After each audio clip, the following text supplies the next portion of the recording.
Connected. Connected futures. Connected futures. Connected futures. Connected Futures. Hi, I'm Stefanie McCann, Editor-in-Chief of Connected Futures. Today, I'm talking to Zeus Kerravala, founder and principal analyst, ZK Research. Now, I don't want to scare our viewers. We're not going to get into the bits and bytes of a network. Your IT department already knows all of that. Instead, we want to show executives why an advanced enterprise network is so important to the business.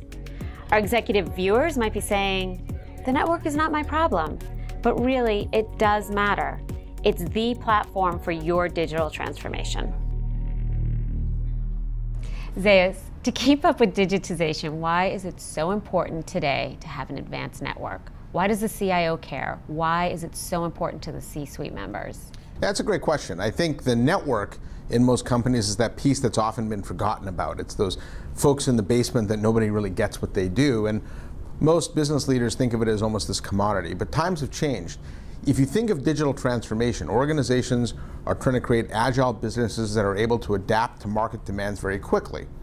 Now, to do that, they've invested billions of dollars. In fact, my research shows $12 billion last year was spent on compute and application technologies to make the business more agile. Things like cloud computing, Internet of Things, mobility. However, what's the commonality between all those? They're all network-centric compute models. So almost by definition, the network is playing a more important role today. So if you're going to be a digital organization, you need to be agile, but you're only as agile as your least agile IT component. Today that's the network. And so investment must be made in the network now in order to maximize the ROI on those other things that companies are spending money on, like cloud and Internet of Things. So the network needs to become more agile, more resilient, secure. In fact, it can greatly lower the cost of some of these digital initiatives. So I think when you think of the network today, in this network-centric world we live in, it's the foundation for a lot of these digital initiatives that business leaders are investing so much money in. So when you talk to executives, how do you hit that point home? How do you really get them to have that aha moment about why an advanced network is the way to go today? I don't think many business leaders fully understand this yet, but I think they will over time. And I think there's been so much focus historically on the application itself, right? But if the world's becoming more dynamic and more distributed, and our IT strategy needs to change with it in order to keep up with these times that we live in, this digital era that we live in. And I think the best way for IT leaders and business leaders to understand this is just to consider the world we live in. We live in a world where literally everything is connected, and we're creating new experiences based on that increased connectivity. However, connectivity alone isn't the thing that creates new experiences. And so an advanced network allows us to harness the power of the connectivity, be able to understand what's happening at a network level, and then be able to make the right decisions in a very short period of time to create these new experiences. So again, the network winds up being the foundation for a lot of these digital experiences that companies are trying to use to leapfrog the competition. So you're saying that these advanced networks are going to bring agility and save money for organizations. And of course, those are really important words when it comes to a CEO or a CIO. Yeah, that's right. In fact, you can't be agile without an agile network. And so the ability to be agile means that I want to be able to recognize that a market shift is happening and then transform my IT organization to adapt to that as quickly as possible. However, if part of the IT organization, let's take the network, needs to do things on a very manual basis, then that winds up being the choke point for the organization. And so the network itself needs to become much more dynamic, a much more agile resource in order for the entire company to become more agile. On the topic of cost, I think this is something that's greatly misunderstood. Cost, there's two levers to cost. One is the actual physical cost of the infrastructure, and then there's the cost of running IT, right? So the operational expenses. In most organizations, the actual physical cost of the underlying network technology is less than 5% of overall TCO, but people costs are significant. So if I'm able to transform my network, and I'm able to do things in a more automated way, if I'm able to apply security when and where I need it, if I'm able to change the path that certain applications take so they perform better, now all of a sudden my operational costs go from being maybe 55% overall TCO to maybe 40 or 35%. I can take those resources, then redeploy them, into more strategic initiatives and allow my organization to accelerate the pace of change. And so I can't really fundamentally change the speed at which I do business with if I don't transform the way my IT organization works. And again, the network is the key to that. So the network's transforming, businesses are transforming.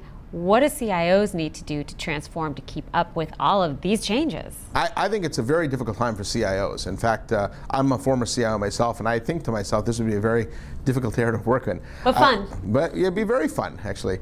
I think for the CIO, they must always be willing to challenge the status quo. They must be willing to look at their business processes, work with their business leaders in a partnership, and try and understand that there must be a better way to do this. If we can automate certain processes, we can remove the human latency that bogs these things down, how would we work differently?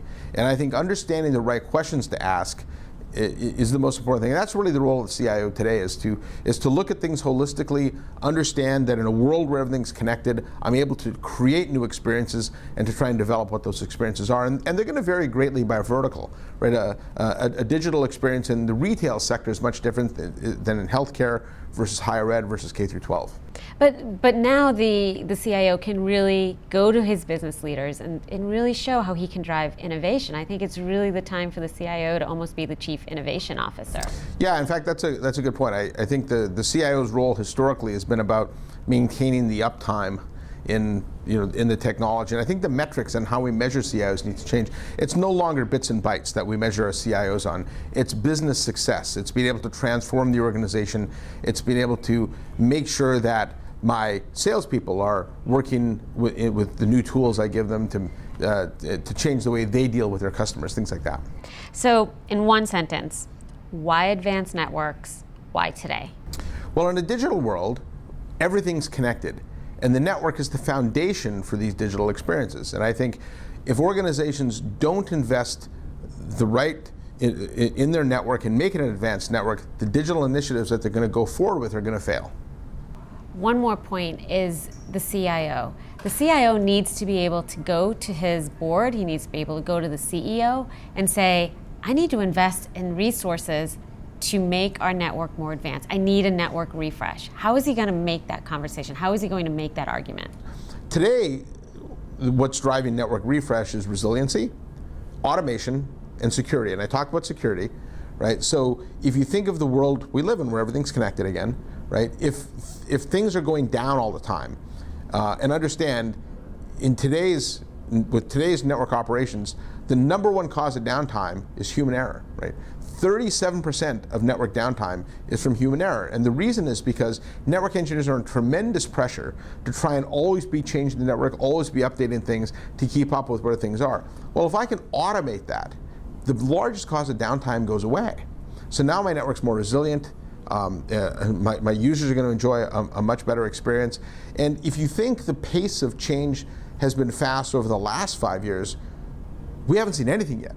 Just wait for the next 5 years where we're connecting more things faster, we're partnering with different companies, we're moving things to the cloud, we're moving them back from the cloud, we're bringing in more personal devices.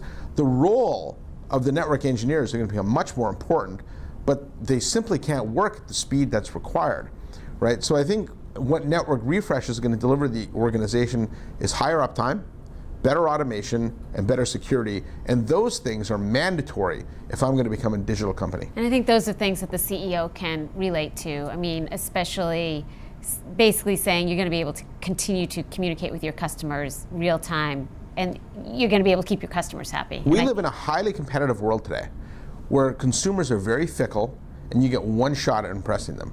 In fact, my research shows that two-thirds of millennials have admitted they've changed loyalties to a brand in the past year because of a bad experience. So if I'm the CEO of a retail organization and I try and implement a whole new way of dealing with my customer and it doesn't work, those consumers are going to go somewhere else and I may never get the chance to try and win them back. If I'm the CEO of a hotel chain and I bring travelers in and they're expecting this great experience and it doesn't work and they're disappointed, they're going to go to a different hotel chain and I may never have that opportunity to try and win their loyalty back. And so in this world that we live in today, in this digital world, we get one chance to try and roll out some of these digital initiatives and win our customers' loyalty. And we can't afford to fail And the network is the foundation of that. And I think CEOs need to have a very clear understanding that the investment needs to be there. And if it's not, they're really risking the whole company's future. So all their innovations that they want to deliver, they're not going to be able to without the strength of that network. That's correct. Excellent. All right. Well, thank you again for your time today. For more insights, analysis, and the voice of thought leaders, go to connectedfuturesmag.com.